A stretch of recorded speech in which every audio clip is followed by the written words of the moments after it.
Vamos a continuar con la exposición del séptimo mandamiento. Vamos a orar al Señor primeramente. Te invito para que inclines tu rostro y demos gracias al Señor y nos encomendemos en sus manos.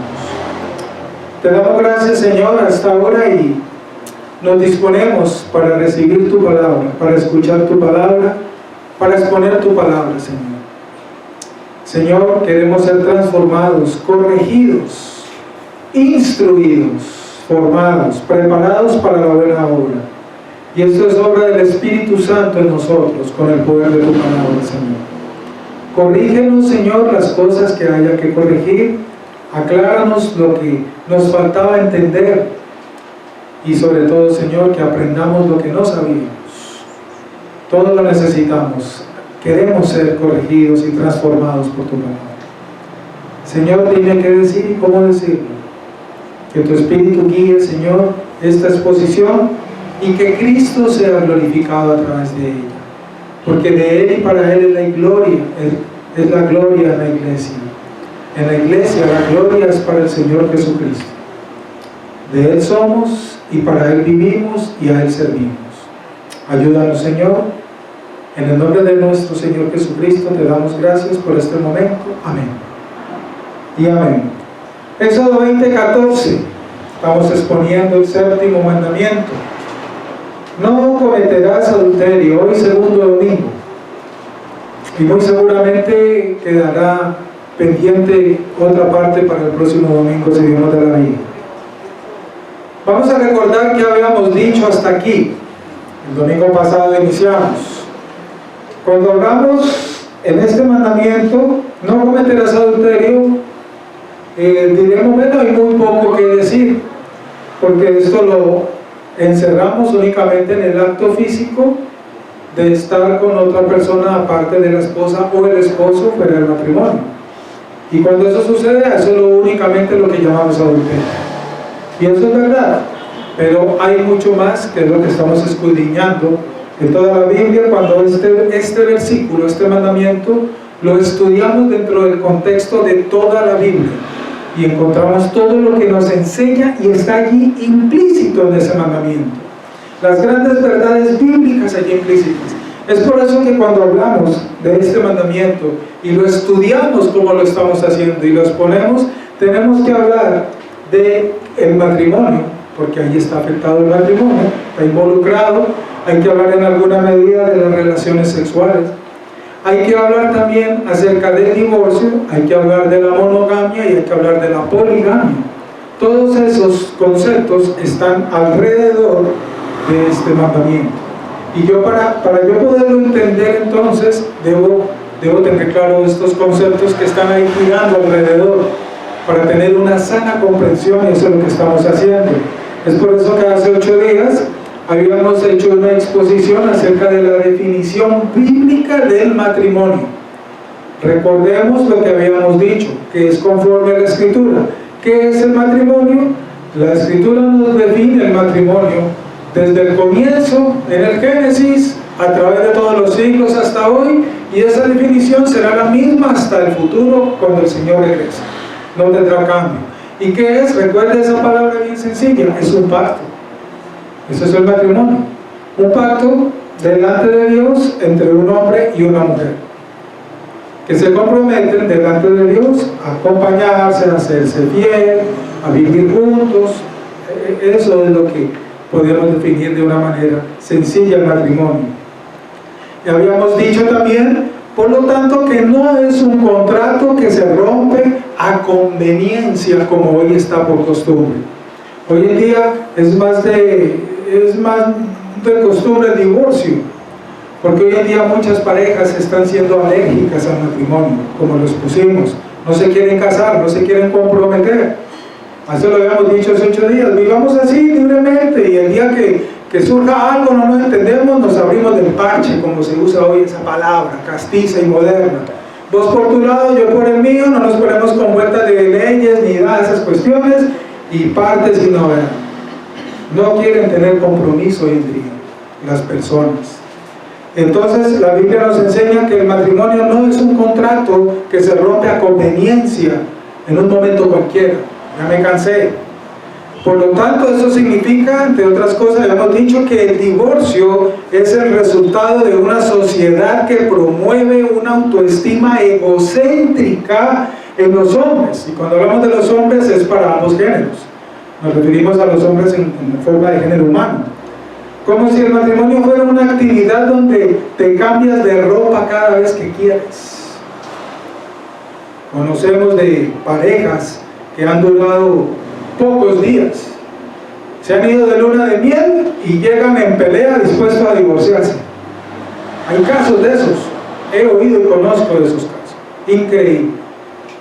Aquí tenemos, con el permiso que le pido y el respeto de mi hermano Nariño y su esposa, tenemos una pareja que son ejemplo para nosotros, ¿cierto? Los padres de nuestra hermana Leonor, recientemente hace unos 2 años, Leito me recuerda, celebramos aquí sus bodas de oro. ¿Qué ejemplo que nos dan ustedes dos, hermanos? Ya, eso hace como 2 años, ¿cierto, Leo? ¿Me ayudas? Celebraron sus 50 años de casados, o sea, ya van en los 52 años de casados. ¡Qué ejemplo! Dios les bendiga y les continúe guardando en ese vínculo. Hermano Nariño y su esposa. Dios les continúe guardando. Qué bueno llegar a esas edades, ¿cierto? A esos instantes. Envejecer al lado de la mujer y la mujer del hombre que escogió. Qué bueno. Aquí no hablamos tampoco en contra del sexo. El sexo no es malo, porque cuando hablamos de adulterio, esa palabra adulterio involucra sexualidad en alguna medida, y entonces no estamos diciendo que el sexo es malo, ya lo hemos explicado. El sexo fue creado por Dios para que el hombre y la mujer se deleiten el uno en el otro. El sexo, por lo tanto, es honroso cuando se hace en la voluntad de Dios para que sea legítimo. Cuando el hombre y la mujer se unen en el momento de la intimidad, allí se le da la gloria a Dios, porque Dios es el creador de ese momento. Ese momento que siente el hombre y la mujer cuando están juntos en ese clima, en ese momento sublime y sagrado, solamente pudo ser creado por Dios. Eso no lo pudo crear la materia sola, ni eso es mera energía, como lo creen entender los materialistas. Ese momento, lo que siente él y ella, eso solo lo creó Dios, para el deleite de cada uno en el otro. Y allí se le da la gloria a Dios. El órgano que Dios dio al hombre y a la mujer para que sean el complemento y estén unidos en ese instante, y allí es donde se cumple que son una sola carne. Ambos cuerpos conectados. Eso es obra de un creador maravilloso. ¿Cómo pudo la materia sola, por pura evolución científica, crear eso y hacer eso de esa manera? Eso es tener mucha fe para creer eso. Increíble. Eso es una obra de Dios. Absolutamente. Entonces aquí no estamos hablando en contra del sexo. No, el sexo es una creación de Dios. Y que es para la gloria de Dios cuando se hace en forma legítima, como lo dice la Escritura. Él lo creó y se disfrutan el uno al otro, sin importar las circunstancias ni el transcurrir de los años. Esa idea también nefasta que tenemos culturalmente de que la sexualidad de la pareja solamente es en las primeras épocas de vida, cuando tenemos toda nuestra energía y las funciones biológicas, y que cuando vamos avanzando en edad eso se acaba. Yo he escuchado decir eso, no sé usted, que eso se acaba, que porque nos volvemos viejos y muchas actividades biológicas nuestras merman. Es verdad que muchas actividades biológicas merman, claro que sí, pero la sexualidad nunca se acaba. Déjeme decir, eso es un error que hay.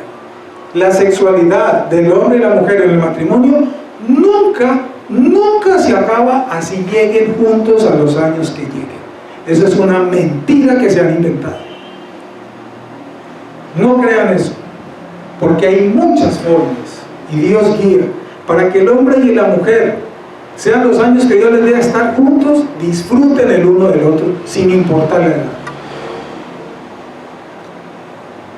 Entonces, eso por un lado. Y eso es lo que habíamos dicho en forma general el domingo pasado. Entonces, habíamos definido el adulterio. El adulterio es un atentado contra todo esto que hemos dicho. Es un atentado contra el matrimonio, que es una institución divina.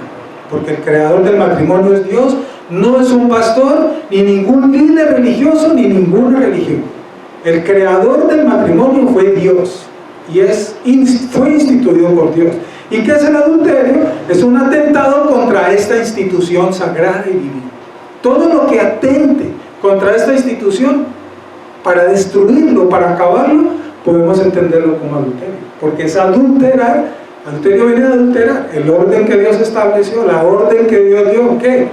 Que el hombre y la mujer se unan para que sean una sola carne y permanezcan así hasta que Él lo decida.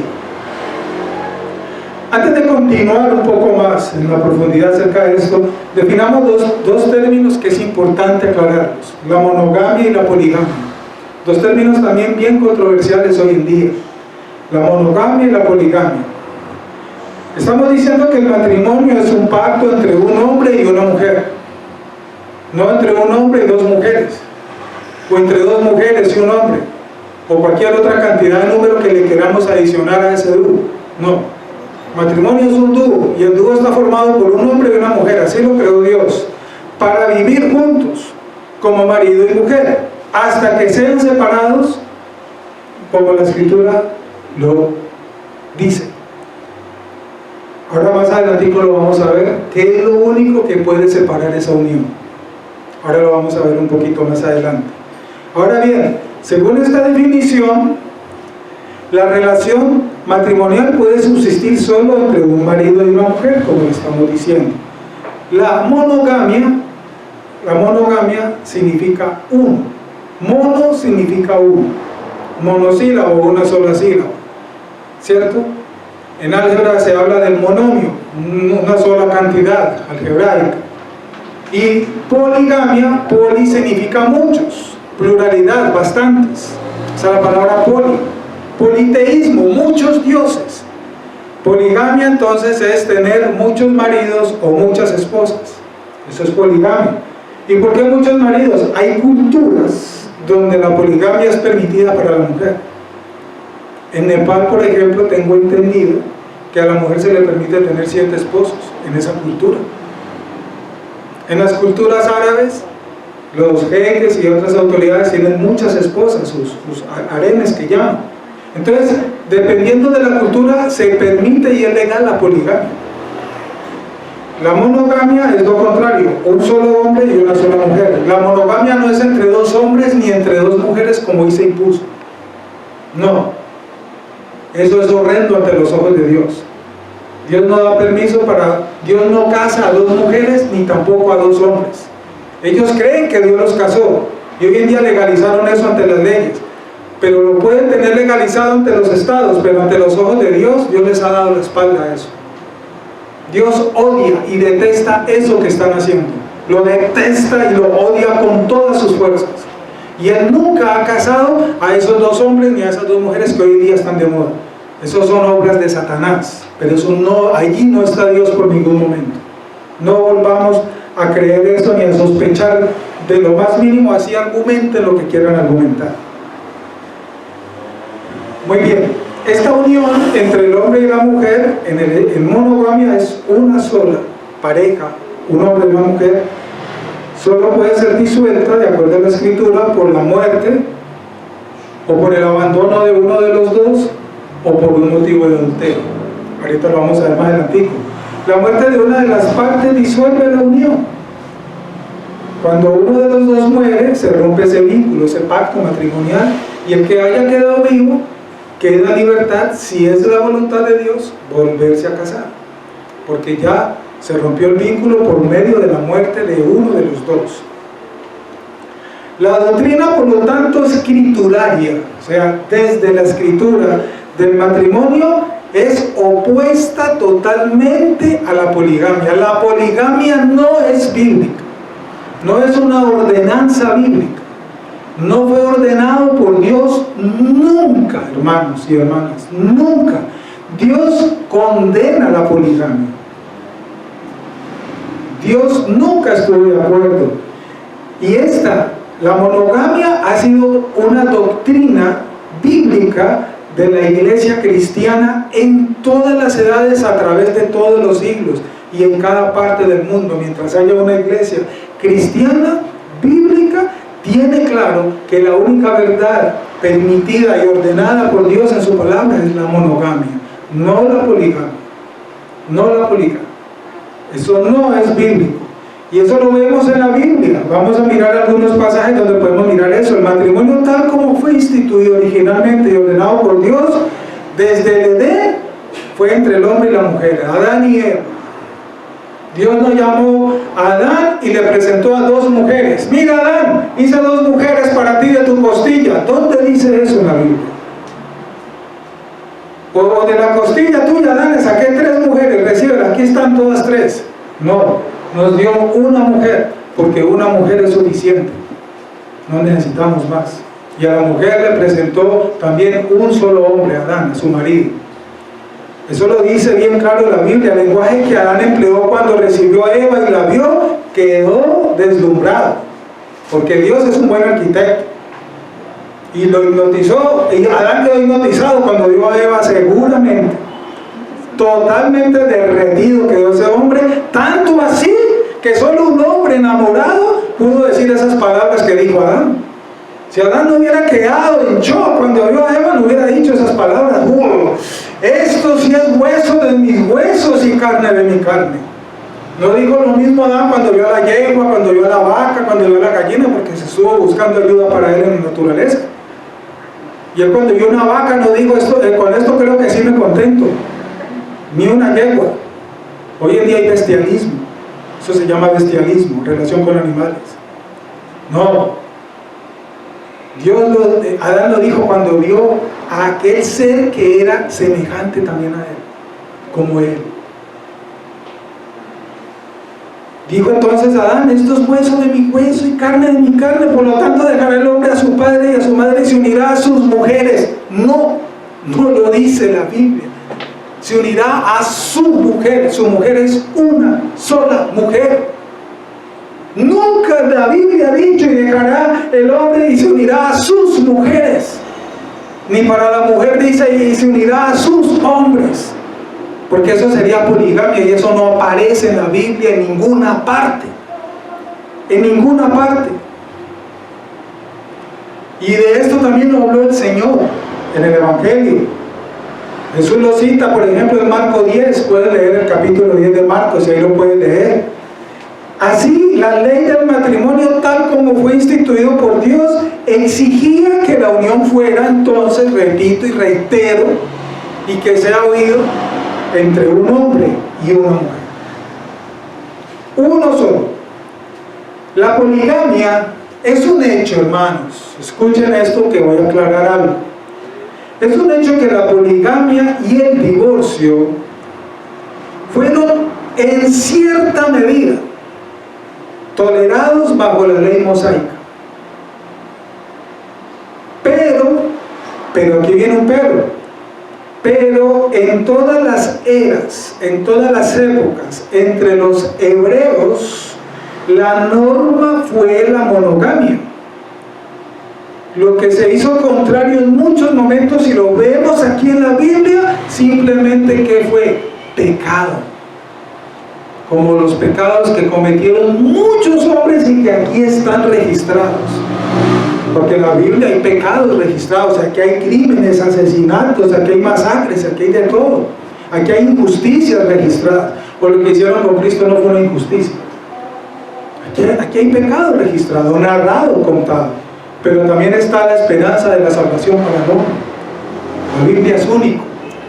Ahora retorno. La poligamia no fue práctica clara para el pueblo hebreo.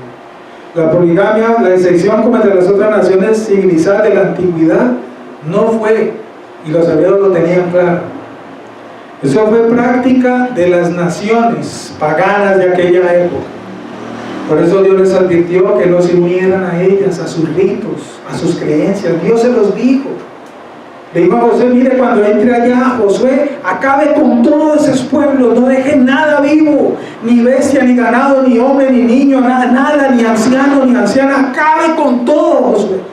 No vayan tras esos dioses, ni tras esas creencias. Otra cosa fue si lo hicieron. No es el tema ahorita, pero pues conocemos la historia de la conquista de Canaán. La poligamia aparece por primera vez registrada en la Biblia en el libro de Génesis. Un hecho de los descendientes de Caín empezaron a practicar la poligamia. Eso está en Génesis capítulo 4. Tú lo puedes leer en el versículo 19, de ahí en adelante, pero lea antes para que entienda el contexto. Los descendientes de Caín, ustedes saben quién fue Caín, ¿sí? El que cometió el primer pecado de asesinato, de homicidio, y sabemos en qué pues se convirtió Caín, ¿no? Y los descendientes de Caín fueron según la enseñanza bíblica, fueron, se puede decir, de los primeros que empezaron a practicar esto de la poligamia. Cuando seguimos más adelante recorriendo las páginas de la Biblia en el libro de Génesis, de los comienzos, llegamos hasta Noé y sus hijos como un ejemplo bien trascendental y bien significativo. Noé y sus hijos tuvieron solo una mujer cada uno. Cuando usted lee la historia de Noé y sus hijos, ellos no tuvieron esposas ni hijos. Noé tuvo una esposa, Cam, Sem y Jafet, los hijos de Noé, ambos, los tres tenían ya una esposa. Usted lo puede leer, monogamia. Abraham, otro ejemplo, el patriarca, Abraham tenía una mujer solamente, Sarai, que después su nombre fue Sara. Todos sabemos la historia. Pero aquí pasa algo especial con Abraham, porque ya sabemos la historia de Abraham. Abraham tenía una mujer solamente hasta que, y hablo despacio, la impaciencia de Sara por tener hijos le llevó a tomar a Agar como concubina. ¡Wow! Porque es que esa es la verdad de esa historia. La impaciencia de Sara.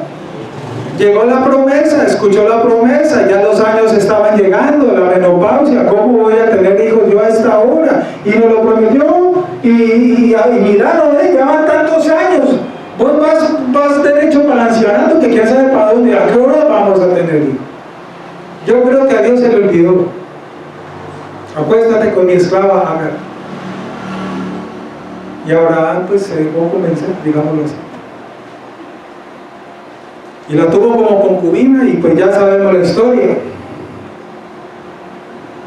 Eso fue pecado. Tan pecado fue que mire lo que surgió de ese pecado. Estos dos pueblos que hasta hoy se mantienen en guerra. Hoy, siglo XXI, a esta hora del día. Está la herencia de ese pecado. Esos dos pueblos allá en el Medio Oriente en guerra todavía, los descendientes de ambas. El hijo de la promesa y el otro. Tremendo. Dios no se queda con nada. La misma norma matrimonial fue observada por los profetas como clase también. Una sola mujer. La poligamia se limitaba en gran medida, por lo tanto, de acuerdo al contexto de esa historia antigua, a los reyes y a los príncipes. También se hacía una honrosa distinción entre la esposa y la concubina. Y eso lo vemos también en la misma historia de Abraham. Recuerden qué pasó entre Sara y Agar. Empezó a haber problemas. Porque Sara, perdón por el término, pido perdón, pero es un término nuestro para que entendamos. Sara era la principal y Agar era la concubina. No sé cómo se le llama, la tiniebla, un término que usan hoy. Pero convivían juntos y empezaron a tener problemas. Y entre ellas dos, y problemas vayan. ¿Y qué le dijo Sara a su marido? Tenés que echarle. Y eso se llegó a convertir en norma que la primera esposa, la titular, mantenía esa preeminencia, digámoslo así, sobre todas las concubinas. Y si ese problema lo tuvo Abraham, que apenas dos, porque se dejó convencer y pecó, ¿usted se imagina los problemas que de pronto tuvo que enfrentar Salomón? Que ese récord que tiene Salomón todavía está hoy en el libro de los Guinness Récords. Yo creo que nadie se lo va a batir. Lo dice literalmente la Escritura. Numerosos pasajes del Antiguo Testamento, por lo tanto, demuestran que la monogamia era considerada como la norma matrimonial de la que la pluralidad de mujeres era una desviación simplemente. En el libro de los Proverbios tenemos una gran cantidad de versículos de gran bendición para nosotros, donde nos enseñan lo que es la bendición de una buena esposa, una sola esposa y un solo esposo, no de esposas ni de esposos.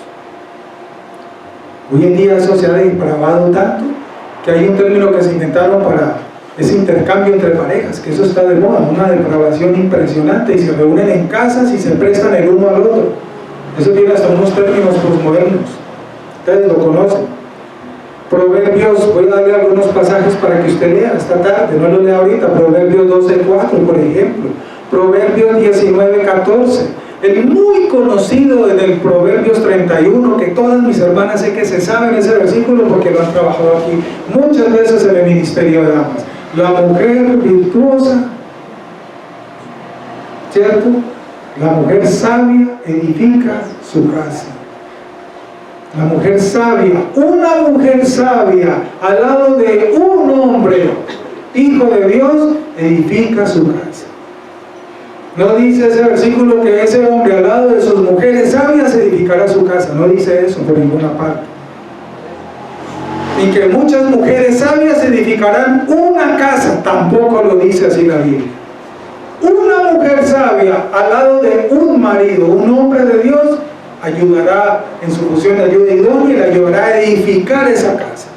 Eso es lo que enseña Proverbios 31, versículo 10 y subsiguientes. Los libros apócrifos también contienen una clara evidencia de que después del exilio, los libros apócrifos no aparecen en nuestra versión. Después del exilio de Israel, la monogamia era casi universal entre los judíos. Tremendo, ¿no? Y de pasajes, por ejemplo, también le doy otros pasajes en el Nuevo Testamento, Lucas 1:5, Hechos 5:1 nos enseñan, y muchos otros, donde podemos inferir que lo mismo era cierto en la época del advenimiento de Cristo. José y María, un solo matrimonio. José su esposo, María la esposa. José no tuvo esposas, ni María tuvo esposos.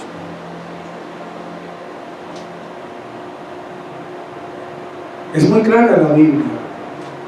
Yo recuerdo, hablo por mí, no sé qué experiencia tuviste tú, hermano y hermana. Cuando yo hace muchos años estaba empezando en el cristianismo, hace más de 20 años, a mí recibí la enseñanza de la siguiente manera: que en los tiempos primitivos del Antiguo Testamento Dios había permitido la poligamia, que porque era necesario poblar la tierra, pero que cuando se cumplió ese propósito Dios la volvió a prohibir. Oiga, yo había creído eso, no sé usted, y algunos hoy en día creo que creen eso, pero eso es un error, eso es una herejía, eso es falso. Yo corregí eso, que en algún momento llegué a creer hace muchos años. Dios nunca consintió la poligamia, porque Él no creó eso. Eso fue consecuencia del pecado. Tremendo. El divorcio. Cuando los fariseos, vamos a hablar un poquito acerca de esto para explicar lo que dije ahorita de los posibles motivos de un divorcio, que es conforme a la Biblia, para que después entendamos un poco más lo del adulterio.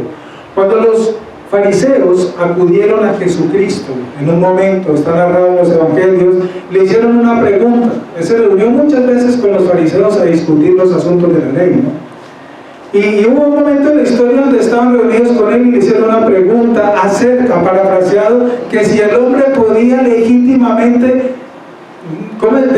despreciar aborrecer a su mujer, despedir a su mujer, con otras palabras, divorciarse de su mujer. Le hicieron esa pregunta a Cristo, porque como en los tiempos de la ley mosaica hubo consentimiento muchas veces de divorcio. Moisés la ley mosaica dio carta de divorcio en algunos momentos. Entonces vamos a preguntarle aquí al maestro a ver qué nos dice, ¿no? A ver si le buscamos para la caída, porque si dice que no, está en contra de la ley de Moisés, que sí dio carta de divorcio. Y si dice que no, entonces ¿cuál reino de Dios el que está anunciando? ¿Cuál es la verdad? Astutos estos fariseos, ¿no? A buscarle la caída. Esas preguntas con doble intención y bien delicadas. Y Cristo respondió con la palabra. La única manera que nosotros tenemos para responder es una, la palabra de Dios. Cualquier pregunta que a ti te hagan del tema que sea, busca la respuesta en la palabra. Hermano, ¿usted qué opina de tal cosa? La palabra dice esto. ¿Y qué opina de aquello? La palabra dice esto. Todo es con la palabra. Y Cristo hizo eso cuando le hicieron esa pregunta. Cristo dijo que el matrimonio, parafraseado, tal como Dios lo había instituido, era una unión indisoluble. Eso fue lo que dijo Cristo, entre un hombre y una mujer. Y por tanto, que aquello que Dios había unido, nadie podría separar. Parafraseado, eso fue lo que Cristo les enseñó. Y esta doctrina claramente es enseñada en, voy a darle los versículos, Mateo 19, versos 4 en adelante, Marcos 10, versículo 4 en adelante, puedes leerlo ahora por la tarde mientras te gusta el almuerzo, Lucas 16, versículo 18, por ejemplo, y también puedes ir, Lucas 16, puedes también leer Mateo 5, del versículo 32, por ahí en adelante. En estos pasajes y otros más, pero cito estos, nuestro Señor declara de manera expresa que si un hombre se casa mientras su primera mujer vive y se acuesta con otra, bien sea él o bien sea ella, comete adulterio. Comete adulterio. Así de sencillo. La excepción que el mismo Cristo hace en esos pasajes, y después el apóstol Pablo en 1 Corintios 7 también da una enseñanza al respecto, y sería considerada como norma bajo el encabezamiento del divorcio, es uno. Hay tres motivos entonces, de acuerdo a la Escritura, bajo los cuales se puede considerar el divorcio. De acuerdo a la Escritura, solamente tres motivos. Uno, indiscutible, la muerte rompe el vínculo matrimonial. Si uno de los dos muere, la otra persona que quede viva queda en libertad, si es la voluntad de Dios, de volverse a casar. Eso es un hecho y es claro. La muerte rompe el vínculo del matrimonio. Total libertad. Uno. Dos, lo dice claramente el Señor Jesús, por un adulterio es posible un divorcio. ¿Y por qué digo posible? Porque lo que se debe buscar ante todo es el perdón y la reconciliación. Yo conozco de parejas que han tenido problemas del pecado de adulterio y Dios las ha restaurado, y ha habido perdón y ha habido restauración, y si eso es posible se debe buscar. Pero si una de las personas, la afectada en este pecado, insiste en divorciarse, tiene un consentimiento bíblico para poderlo hacer por adulterio. Pero en primera instancia está, repito, la posibilidad del perdón y la reconstrucción. Y conozco de parejas que han vivido esa experiencia y han sido restauradas. No es fácil, no, para nada. Porque cuando se pierde la confianza, volver a ganarla, déjeme decirle, eso es una obra directamente grande del Espíritu Santo. Eso no está detrás de la puerta. Y es como ir inflando costales, como dice uno. Pero aún así. Y la tercera opción, entonces, primera muerte, segundo un adulterio, y la tercera posibilidad, como lo enseña el apóstol Pablo en 1 Corintios 7, es cuando en el caso de una pareja donde uno de los dos es un impío, un inconverso, y ese inconverso, ese inicuo, en esa relación toma la decisión de repudiar a su compañero o a su compañera y abandonarlo, separarse, divorciarse, cortar toda relación y odiarlo por su fe, y lo abandona totalmente. En ese caso también esa persona que puede quedar en libertad, lo enseña el apóstol Pablo en 1 Corintios 7. Estos son los tres posibles casos bíblicos de acuerdo a eso. La Biblia nos lo enseña y es clara la Escritura en esa parte. Ahorita no voy a profundizar en esos tres detalles de cada uno porque no es el tema, porque ese detalle se amplía más en los talleres de parejas de matrimonios. ¿sí? Ya eso se hace a nivel de talleres de parejas, donde ya se amplía más detalle cada uno de esos casos y charlamos, aclaramos dudas, etc. Aquí lo estoy dando a nivel de conocimiento general, que lo debemos saber todos, de acuerdo a la Escritura. Entonces el adulterio, en conclusión, que es este séptimo mandamiento, de todo este condensado que hemos hablado, es todo aquello que atenta contra esta unidad matrimonial. Si te preguntan entonces cómo podemos definir el adulterio, porque no simplemente es acostarme con la otra persona, estando yo casado, es todo aquello que atenta contra la unidad matrimonial. Eso fue lo que enseñó Jesucristo, porque los fariseos lo habían limitado únicamente al acto físico, al momento del contacto, al momento del acto. Atenta contra la unidad que debe existir entre los casados. Ellos deben ser el deleite de sus ojos del uno para el otro, no importa cuántos años Dios conceda a las parejas. Aquí hay parejas y aquí hay otros que van a ser prestos a ser esposos y esposas, jóvenes que están aquí. Qué bueno que desde ahora están aprendiendo estas verdades, para que sus corazones y sus mentes sean llenos de la verdad de la palabra de Dios y tomen mucho cuidado y en serio este asunto, con quién van a unir sus vidas. Porque esto no es un juego si de verdad tememos a Dios. Porque si no hay temor de Dios, aquí no hay nada que hablar. El punto de partida es el temor a Dios y el papel como fuente de autoridad suprema que tenga la palabra de Dios en nuestras vidas. Y ese es nuestro punto de partida.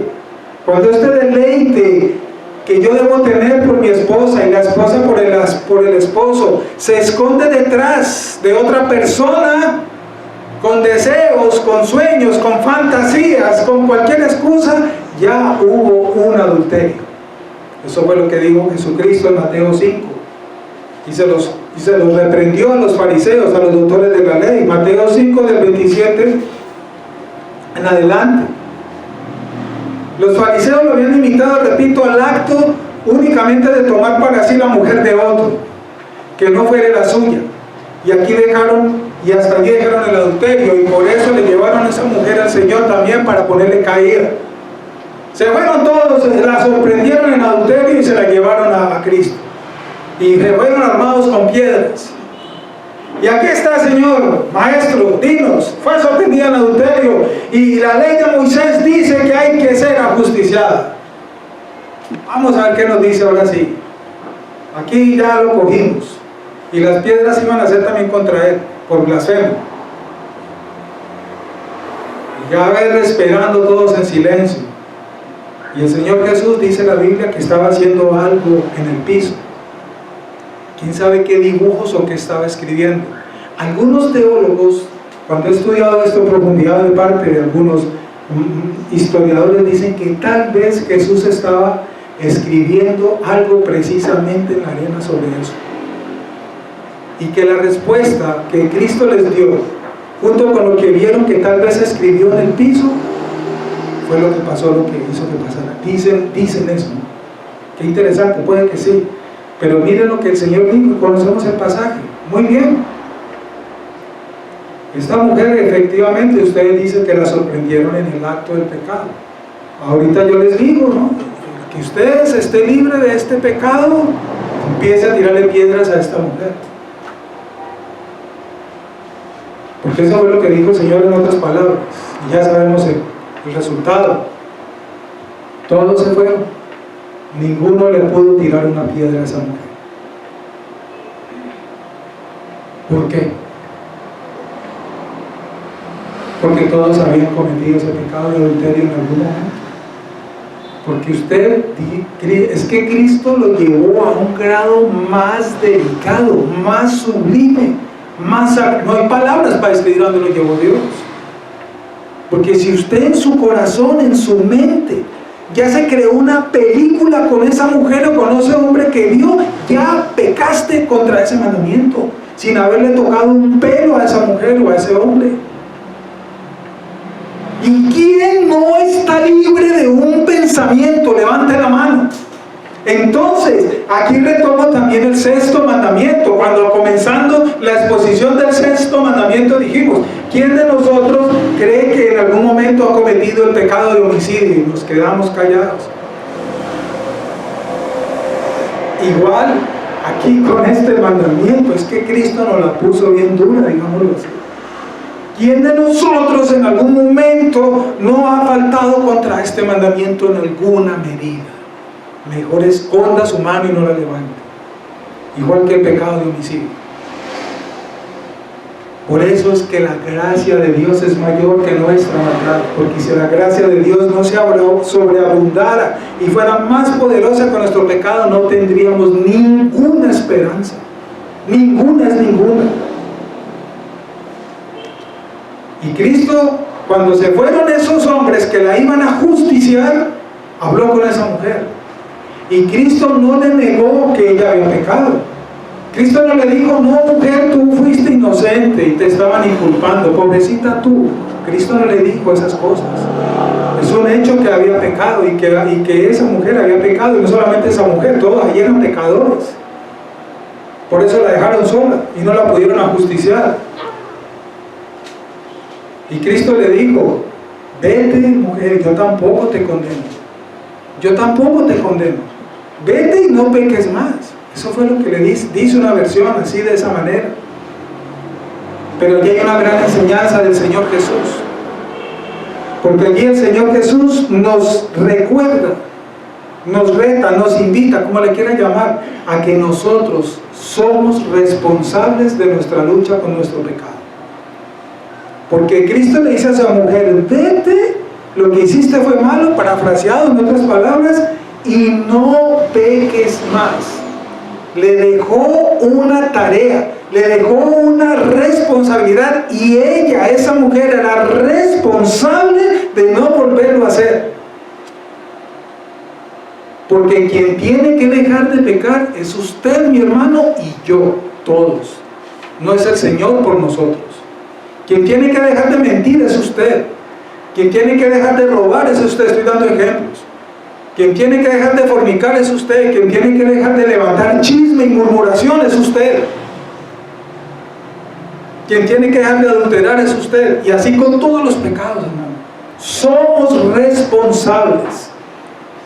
¿Qué estás haciendo, hermano? No, orándole, pidiéndole al Señor que me quite esto. ¿Cómo? Así dicen algunos descarados. Hermano, ¿cuándo vas a dejar el licor? No, pidiéndole al Señor que me ayude para ver si dejo de beber. Quien tiene que dejar de beber es usted.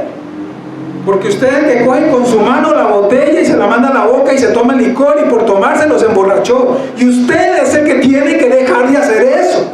El Espíritu Santo no va a venir del cielo y te va a decir, venga, yo lo hago por usted. No, porque el Espíritu Santo no se emborracha, ni peca, ni ha pecado, ni pecará. Quien tiene que dejar de pecar es usted y yo, no el Señor.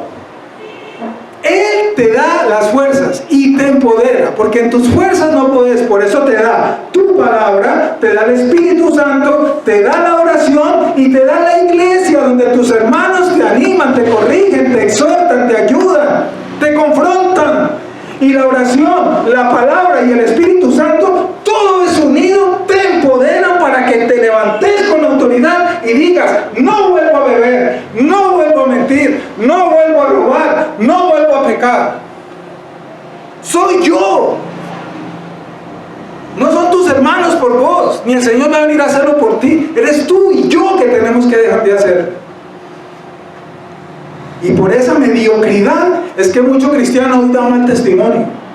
Porque viven ore y ore y ore y esperando que la oración suceda algo mágico y los transforme. Y no asumen la responsabilidad de sus pecados. Hay que orar, sí, pero tienes que asumir con responsabilidad lo que Cristo le dijo a esa mujer como ejemplo. Mujer, vete y no peques más. Porque son bien claras las palabras del Señor allí. Y no las meditamos en profundidad. Cristo corrigió la interpretación de la ley moral que los fariseos habían torcido en ese momento y habían enseñado. Todo esto porque Dios mira donde el hombre no puede mirar. Dios mira con la mirada de rayos X. Nosotros no. Dios mira el corazón, pesa el corazón, conoce las intenciones del corazón, y el corazón es donde está la fuente de maldad de nosotros los hombres. De allí es donde emana. Ese es el pozo de contaminación. Porque tu boca habla de lo que abunda en tu corazón. Nunca olvidemos eso. Y tus manos hacen lo que esta con la lengua salió de tu corazón y lo llevan a la acción. Eso se conjuga y produce muerte, porque eso es lo que produce el pecado: muerte, contiendas, disensiones, bochinches, separación, divisiones. Todo eso es lo que conlleva estos pecados. Y nos permitimos para ello.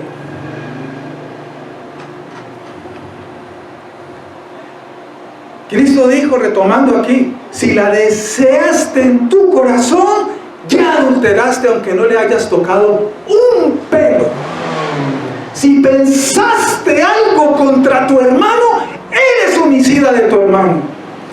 Si hablaste por detrás de tu hermano, eres un homicida de tu hermano. Y si pensaste una fantasía con ese hombre, con esa mujer, eres un adúltero, adulteraste. Y así todos los mandamientos. Tremendo, hermano. Por eso es importante estudiar la ley moral, que es lo que venimos haciendo desde febrero de este año. Seríamos hipócritas, todos nosotros, si dijéramos que nunca estos pensamientos nunca nos han pasado por la cabeza. ¿Quién puede pararse aquí con autoridad y decirlo? Guardemos silencio sentados y pidámosle al Señor gracia y perdón. La pregunta es, porque el haber pecado no nos condena. El haber sido tentado no nos condena. Y el haber caído en tentación no nos condena. Porque la gracia del Señor es mayor. El problema está en cómo luchamos contra ellos. Cómo los enfrentamos. Cómo los toleramos. Cómo los alimentamos o cómo los matamos de desnutrición. Allí está el problema. ¿Qué hacemos con esto? ¿Los alimentamos o los enfrentamos y nos levantamos contra ellos? Esa es la pregunta que yo y tú nos debemos hacer en nuestra intimidad. ¿Me permito a estos pecados? ¿Me permito la mentira? ¿Me permito el robo? ¿Me permito el homicidio? ¿Me permito el bochinche? ¿Me permito la murmuración? ¿Me permito todos estos pecados? ¿Cómo los enfrentamos? Porque Dios lo sabe. ¿De qué manera los enfrentamos? Dios lo sabe.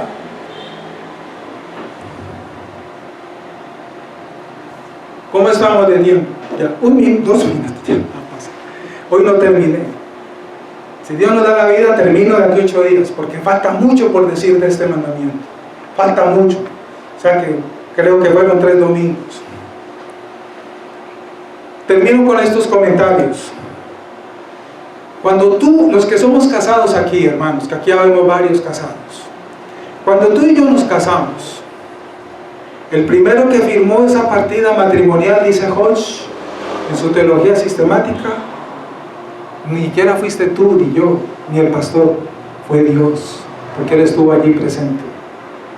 Fue Dios. Prometiste amarla, tú varón y tu mujer, como Cristo amó la iglesia. Si es el caso tuyo, varón, y tu mujer, prometiste serle fiel a tu marido y someterte y respetar a ese varón. ¿Lo estamos haciendo?